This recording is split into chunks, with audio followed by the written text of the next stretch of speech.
Howdy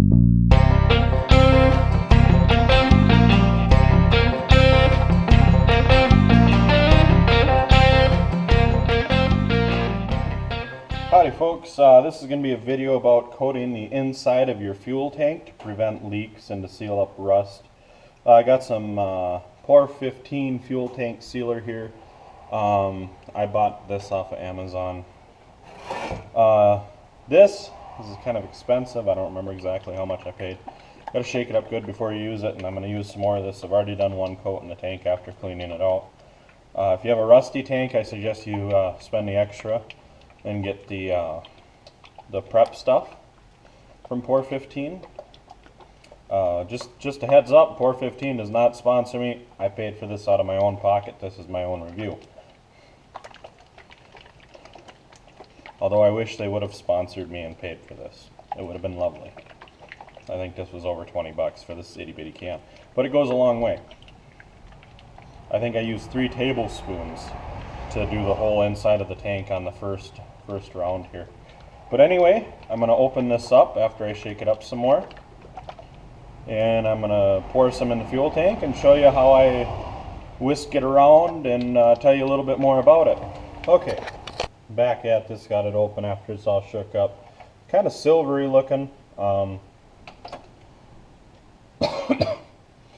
I suggest putting paper towels around if you don't want everything getting all drippy dirty. I just dip the tablespoon dilly bopper in there, and then I take and pour it in the tank here.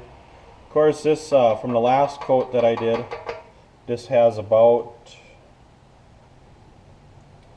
I'd say 10 hours of dry time in between coats. I'm going to do 3 coats, and then that should be there should be plenty in there. It's 3 coats, I think. This time I'm going to do a little bit less because there was some left over after 3 full tablespoons. So I'm guessing that this is about 2.5, 2.25 tablespoons. I imagine on this coat I don't need as thick, or as much anyway. So now, even though I did spill some around here, it'll just wipe off real good there with a paper towel.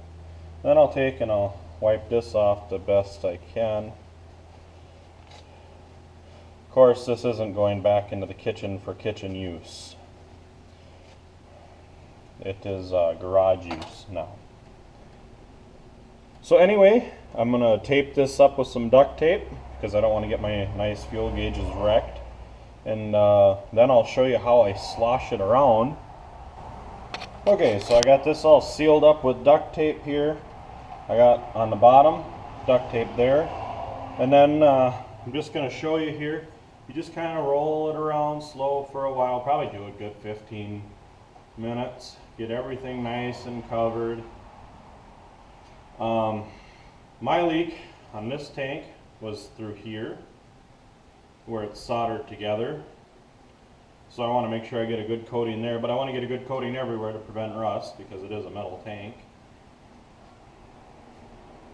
And you just want to turn it and roll it in all the different directions. This stuff is kind of thick, so it doesn't slosh around like water in there. So you want to kind of turn it slow to make sure you get everything covered real good.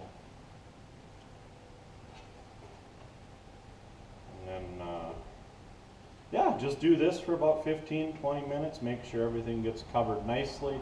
Then take the excess, and after it's been in the tank, I consider it kind of dirty, even though the tank was clean. So I just dumped it in an old soup can where I dump most of my chemicals to dry and disperse, and then I'll throw them away eventually. So just dump out the excess, make sure your can is real good and closed up. That stuff's expensive, you don't want to ruin it. But yeah, it's pretty simple to coat your tank. The cleaning process, follow the instructions that POR 15 gives. I didn't really follow the instructions for doing this part, coating it. I just figured I'd put enough in there to coat everything and dump the excess out. So for this tank, I put in about 3 tablespoons the first time and I didn't get much out. And the second time 2.5 tablespoons. And that should be good. That's a quick, easy way to coat your fuel tank. Anyways, thanks for watching. Please comment, rate, and subscribe for more.